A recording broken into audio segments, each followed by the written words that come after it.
Le développement durable dans les universités. Le pari est passionnant parce qu'il est à la fois simple et complexe. Il faut travailler sur plusieurs dimensions simultanément. Évidemment, intégrer le développement durable dans la mission universitaire, enseignement et recherche. Donc, favoriser le développement de la recherche, mieux comprendre ces grands enjeux planétaires, trouver des solutions. Les exemples du changement climatique, par exemple, en sont un bel exemple. Donc, comment on comprend et comment on avance dans le domaine de la recherche. Ça reste fondamental. Le volet de l'enseignement est très simple aussi.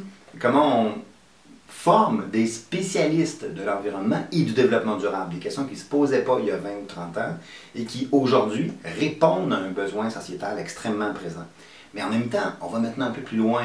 Est-ce qu'on est capable d'amener ces dimensions-là dans la formation de tout étudiant et étudiante? C'est le pari qu'on a fait à l'Université de Sherbrooke, former non seulement des professionnels qui ont besoin de ces dimensions dans la formation, c'est le cas d'un ingénieur, c'est le cas d'un médecin, c'est le cas d'un administrateur, mais en même temps, dans toute formation universitaire au niveau du bac, par exemple, amener ces dimensions-là pour qu'on forme aussi des citoyens mieux capables de comprendre ces enjeux.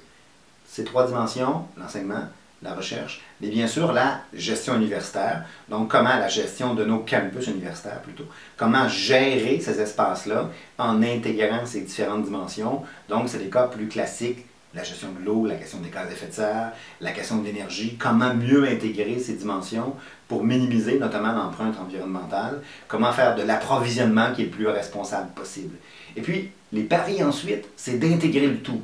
Comment finalement avoir des approches où à la fois l'enseignement et la recherche vont influencer la gestion, comment on va transposer cette innovation dans le laboratoire au niveau de notre gestion, comment innover en termes de gestion en se servant notamment de l'expertise en termes de recherche et en termes d'enseignement, et comment ramener tout ça dans la collectivité. C'est passionnant.